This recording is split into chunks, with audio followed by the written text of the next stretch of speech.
Pharmacy student और fresher के लिए सही कैरियर चुनना आसान नहीं होता। इसीलिए आज लेकर आए हैं आपके लिए कैरियर गाइडेंस जो आपको सही रास्ता के लिए मदद करेगी। फिर से स्वागत करता हूँ आप सभी लोगों का। और आज का जो वीडियो है हमारा होने वाला है फार्मेसी स्टूडेंट और फ्रेशर्स के लिए। तो चलिए आज के वीडियो को हम स्टार्ट करते हैं। सबसे पहले आ जाते हैं इंडस्ट्रियल फार्मासिस्ट। आप जानते हो इंडस्ट्री होती क्या है, जहाँ पर हम दवाइयाँ बनाते हैं और वहाँ पे फार्मासिस्ट की हायरिंग होती है। और इसमें कुछ फ़ायदे भी हैं, कुछ नुकसान भी हैं। तो कुछ फ़ायदे में पड़ रहे हैं। सबसे पहला आपका स्टेबल जॉब अपॉर्चुनिटी, यानी कि आपकी इसमें जॉब जो रहेगी आपकी श्योर रहेगी, ठीक है। सेकेंड आपका डिपार्टमेंट इसमें आपको अलग अलग मिल सकते हैं, like QC, QA, production and R&D का होता है रिसर्च एंड डेवलपमेंट।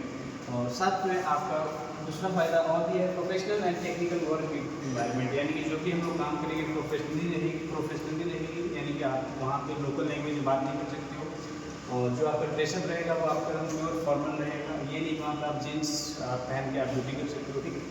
दूसरी बात है आपका स्किल डेवलपमेंट और प्रैक्टिकल रहेगी, यानी कि आप यहाँ जॉब करते हो तो आपकी स्किल्स भी डेवलप होती रहेगी, कैसे आप वर्क प्रेशर जो आपका रहेगा कैसे आप हैंडल कर सकते हो, ठीक है। और लास्ट इसमें एक और फ़ायदा है आपका एक्सपीरियंस के साथ आपकी सैलरी बढ़ेगी, यानी कि आप कह सकते हो अगर आपकी सैलरी अगर 10,000 है तो पर ईयर आपका 10% इंक्रीमेंट होगा, ठीक है।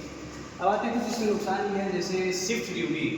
इंडस्ट्री जो है 24 घंटा रन होती है, जिसमें आपको नाइट शिफ्ट भी करना पड़ता है या फिर कभी कभी डे शिफ्ट भी हो सकता है, ठीक है। साथ में आपका वर्क प्रेशर, डॉक्यूमेंटेशन का भी लोड ज़्यादा रहेगा, ठीक है। तो यानी कि जब भी हम लोग कोई भी दवा बनाते हैं तो उसका रिकॉर्ड रखा जाता है, जिसमें आपको भी काम करने की जरूरत पड़ेगी, तो उसका थोड़ा सा एक नुकसान भी है। तो दूसरा आपका routine work in some department, कभी कभी हमारा जो वर्क रहेगा वो सेम रहेगा, ये आपको अलग चीज़ सीखने को नहीं मिल सकती है, ठीक।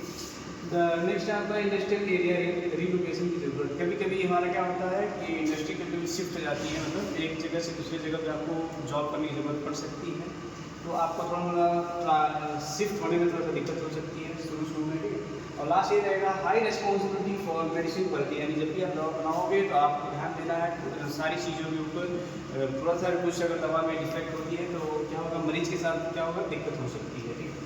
तो ये थे कुछ फ़ायदे नुकसान। आगे बढ़ते हैं हम लोग, आ जाते हैं हॉस्पिटल फार्मासिस्ट के फ़ायदे नुकसान क्या है, ठीक है। तो फ़ायदे हम लोग पढ़ लेते हैं। डायरेक्ट पेशेंट इंटरेक्शन, यानी कि पेशेंट आपके पास आएगा और आपसे कंसल्ट करेगा और दवा लेगा, ठीक है। दूसरी बात है हेल्थ केयर सर्विस एक्सपीरियंस, यानी कि हेल्थ केयर क्या होता है, जो हम लोग मरीजों की देखभाल करते हैं उसे हम लोग हेल्थ केयर करते हैं, हेल्थ केयर कहते हैं। तो उसमें आपका एक्सपीरियंस गेन होगा, ठीक है। दूसरा है medicine dispensing and counselling skills. Medicine आप डिस्पेंस करते हो तो आपको पढ़ना होता है ड्रग नेम, ठीक है। और उसके बाद आपको डोज पढ़ना होता है और साथ में टाइमिंग। तो ये सारी चीज़ें आपको एक्सप्लेन भी करना होता है। मरीज जो है ज़्यादातर पढ़े लिखे नहीं होते हैं और फार्मेसी का ज़्यादा उनको नॉलेज नहीं होता है। नेक्स्ट आपका रेस्पेक्टेबल प्रोफेशन, जैसे डॉक्टर लोग को हम लोग भगवान मानते हैं, उसी तरह आप फार्मासिस्ट हो तो आपको भी क्या होगा, आपको भी अच्छी रेस्पेक्ट मिल सकती है। दूसरा है हॉस्पिटल्स में ग्रोइंग डिमांड। हॉस्पिटल में क्या होगा, आपकी डिमांड ज़्यादा है, क्योंकि बिना फार्मासिस्ट कोई दवा डिस्ट्रीब्यूट या फिर डिस्पेंस नहीं कर सकता है। इससे कुछ नुकसान है। नुकसान क्या हो सकते हैं इसमें, वर्कलोड और लॉन्ग ड्यूटी आवर्स, यानी कि वर्कलोड यानी कि अगर कोई स्टाफ का रेफरेंस है तो उसका भी काम आपको करना पड़ सकता है। दूसरा है कभी कभी क्या होता है, अगर 8 आवर्स की अगर ड्यूटी है तो क्या होता है, कभी भीड़ अगर ज़्यादा होती है फार्मेसी में आपको 9 घंटे ड्यूटी करनी पड़ सकती है। दूसरा नुकसान है इमरजेंसी ड्यूटी प्रेशर।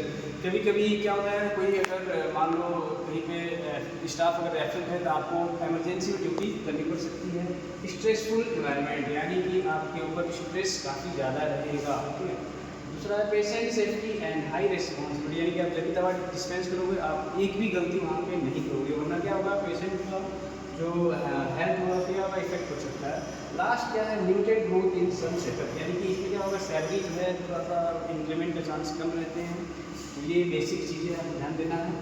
चौथा है आपका फार्मा मार्केटिंग, इसके फ़ायदा नुकसान हम पढ़ लेते हैं। सबसे पहले आपका इसमें क्या फ़ायदा है, गुड कम्युनिकेशन एंड नेटवर्किंग, यानी कि आप बात करने का तरीका बदल जाएगा। और नेटवर्किंग यानी कि आप नए नए लोगों से मिलोगे, आपका नेटवर्क क्या होगा, थोड़ा बढ़ेगा, इसमें आपकी जान पहचान अच्छी होगी। इंसेंटिव एंड अर्निंग अपॉर्चुनिटी, यानी कि जितना अच्छा आप काम करोगे उतनी अच्छी आपको सैलरी मिलेगी, साथ में आपको इंसेंटिव यानी कि आपको बोनस मिल सकता है। और इसमें जो आपका कैरियर ग्रोथ है काफ़ी फास्ट है, यानी कि आप अभी मेडिकल रिप्रेजेंटेटिव हो, आगे चल के आप एरिया सेल्स मैनेजर, फिर रीजनल सेल्स मैनेजर, ऐसे करके आप बहुत तेज़ी से आगे बढ़ सकते हो। साथ में आपका ट्रैवल एंड फील्ड एक्सपोजर, आपको क्या करना है, फील्ड वर्क ड्यूटी मिलेगी और साथ में आपको ट्रैवल करना है। ट्रैवल के लिए आपको पैसे मिलेंगे कंपनी के थ्रू और साथ में जो भी CNE होता है, आपको क्या होता है, बड़े बड़े होटल में बुलाया जाता है, तो आपको ये भी आपको मौका मिल सकता है।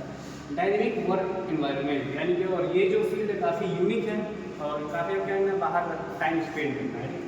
और लास्ट में आता है नुकसान क्या है इसमें कुछ पहला है सेल्स टारगेट प्रेशर, यानी कि आपको इसमें एम देके जाते हैं इतना आपको सेल करवाना है, ठीक है, तो आपको करवाना ही पड़ सकता है। दूसरा आपका फ्रीक्वेंट ट्रैवलिंग, कभी ट्रैवलिंग क्या कम करना ही पड़ सकता है, कभी ज़्यादा भी हो सकती है। हाई कंपटीशन, इसमें भी अगर देखा जाए बहुत लोग इसमें ऑलरेडी जॉब कर रहे हैं, तो इसलिए कंपटीशन थोड़ा ज़्यादा रहेगा। वर्क लाइफ बैलेंस चैलेंज, यानी कि वर्क लाइफ बैलेंस चैलेंजेस इसमें क्या है कि आप सोचोगे कि मैं स्मूथ काम कर सकूँ इसमें, तो ऐसा कुछ है नहीं, ठीक है। और लास्ट में परफॉर्मेंस स्ट्रेस, यानी कि इसमें इतना मतलब कह सकते हो टेंशन काफ़ी ज़्यादा रहेगा और काफ़ी स्ट्रेसफुल इन्वायरमेंट रहता है, ठीक है। ये था नुकसान। चलिए आगे बढ़ते हैं। लास्ट आपका आएगा गवर्नमेंट जॉब प्रिपरेशन। इसके फायदे और नुकसान क्या है। गवर्नमेंट जॉब आप जानती हो, एक बार अगर जॉब पकड़ लिया तो आपको 60 साल तक आपको बिना टेंशन लिए आप नौकरी कर सकते हो, और साथ साथ में इसमें रिस्पेक्ट भी है। गवर्नमेंट जॉब करते हो उसको वाकई हकीकत में अगर देखा जाए तो रिस्पेक्ट आपको सी मिलेगी और आपकी जॉब स्टेबल रहेगी। सैलरी आपकी फिक्स है, 1 तारीख आपकी सैलरी आपके खाते में आ सकती है। और लॉन्ग टर्म कैरियर, यानी कि आपको जब तक आप 60 साल तक आप कह सकते हो आपकी जॉब स्टेबल रहेगी इसमें, और आप घर का काम और साथ में फैमिली का साथ भी आप क्या करते हो इसमें टाइम स्पेंड कर सकते हो। और नुकसान क्या है इसमें, कंपटीशन काफ़ी ज़्यादा है क्योंकि स्टूडेंट काफ़ी ज़्यादा इसमें, तो आपको तैयारी जो है काफ़ी टॉप लेवल की करनी पड़ सकती है। और प्रिपरेशन अगर देखा जाए तो इसमें लंबे समय तक करना पड़ सकता है, यानी कि जरूरी कि आपको एक साल में जॉब मिल सकती है, कभी 2 साल 3 साल 4 साल भी कर सकते हैं, ठीक है।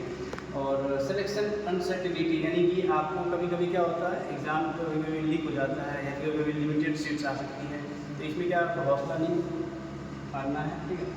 और पेशेंस एंड कंसिस्टेंसी की ज़रूरत है इसमें, आपको क्या करना है, इंतजार भी करना है जब तक वैकेंसी नहीं आती तब तक आप प्रिपरेशन आपको ड्रॉप नहीं करना है। और लास्ट में क्या है, लिमिटेड वैकेंसी, ज़रूरी है कि 1000 सीट पर आएगी, कभी 100 सीट पर, कभी 50 सीट पर वैकेंसी आती रहती है, इसलिए आपको क्या करना है, प्रिपरेशन आपको ड्रॉप नहीं करना, आपको करते रहना है, ठीक है। तो मैं इस वीडियो में आपको फ़ायदे नुकसान बता दूँ, आप लोगों को आपको डिसाइड करना है कि कौन से फील्ड में आप जाना चाहते हो।